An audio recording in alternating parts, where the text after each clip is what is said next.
menyampaikan bela sungkawa dan juga minta maaf dari institusi kami atas musibah yang terjadi.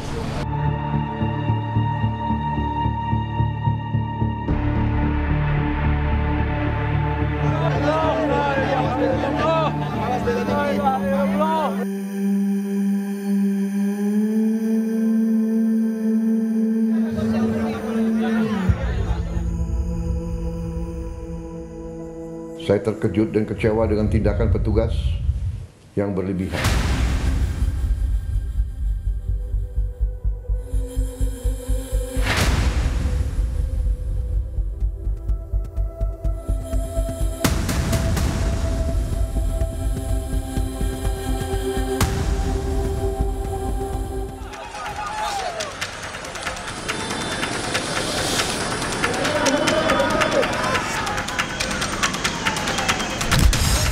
Satu nyawa melayang saat masyarakat berjuang menyuarakan kritiknya atas sikap para wakil rakyat yang duduk di Senayan.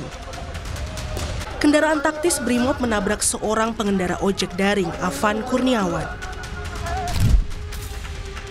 Afan hendak mengantarkan pesanan saat rantis Brimob melaju kencang berupaya membelah kerumunan.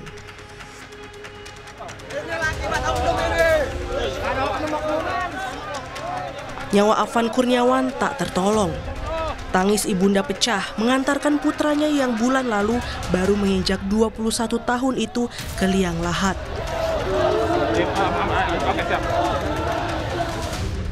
Kepada keluarga Afan, Kapolri Jenderal Listio Sigit Prabowo minta maaf dan berjanji akan menindak anggotanya yang terlibat dalam peristiwa ini. 7 anggota Brimob diperiksa atas insiden kelam di Kamis malam. Tadi kami menyampaikan bela sungkawa dan juga minta maaf dari institusi kami atas musibah yang terjadi. Kita tetap akan menindaklanjuti peristiwa yang terjadi. Saya kira tadi Pak Kadipropam sudah menyampaikan dan saya minta untuk dilanjutkan. Proses akan selalu ada. Yang jelas evaluasi terus akan kita lakukan. Kematian Afan akibat tertabrak rantis Brimob memantik kemarahan pengendara ojek daring lainnya. Mereka menuntut keadilan bagi Afan Kurniawan di depan markas Mako Brimob Kuitang, Jakarta Pusat. Presiden Prabowo Subianto terang-terangan mengaku kecewa atas tindakan aparat dalam menyikapi unjuk rasa. Tegas, Prabowo memastikan tindakan petugas melampaui batas akan ditindak keras. Saya atas nama pribadi dan atas nama pemerintah Republik Indonesia mengucapkan turut berduka cita dan menyampaikan bela sungkawa yang sedalam-dalamnya. Saya sangat prihatin dan sangat sedih terjadi peristiwa ini.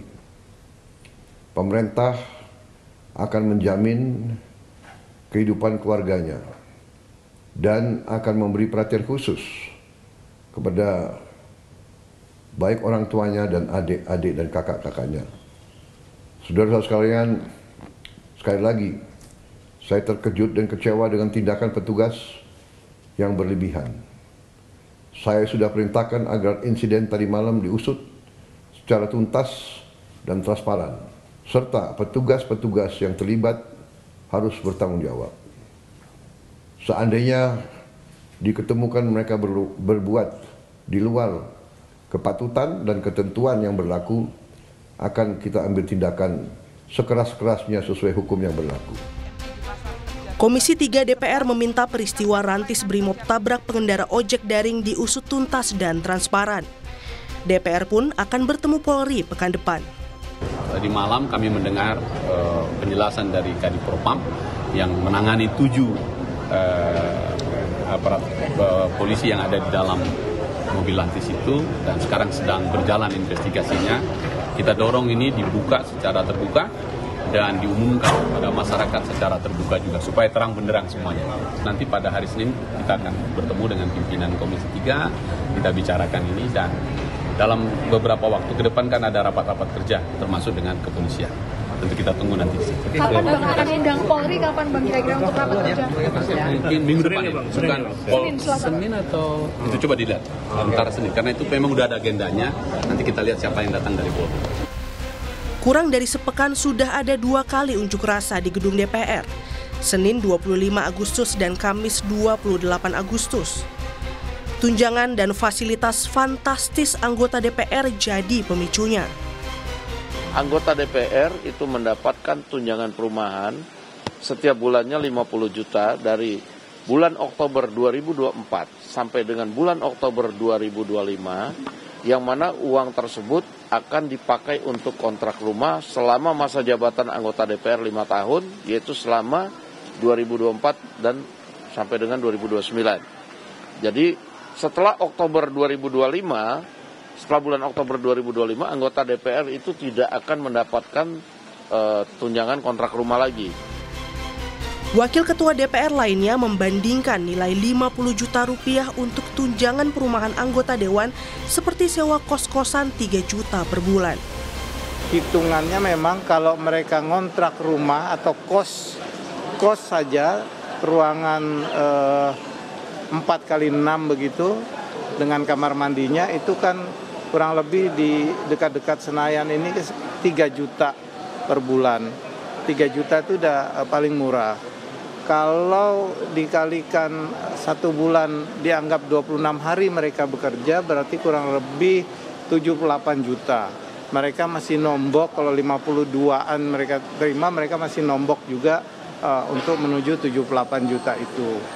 Mungkin untuk pengganti rumah dinas yang tidak ada, anggota DPR dengan sekitar 50 juta uang sewa rumah, itu uang kos dengan harga 3 juta sulam, saya rasa masih make sense dengan tugas-tugas kenegaraan mereka. Nilai fantastis ini memicu amarah publik yang menilai kinerja anggota Dewan tak sebanding dengan fasilitas yang diterima. Hari ini mereka digaji dengan tinggi, tapi kebijakan-kebijakan yang harusnya pro terhadap rakyat dia tidak lakukan. Namun mereka mempercepat RUU yang pro terhadap oligarki.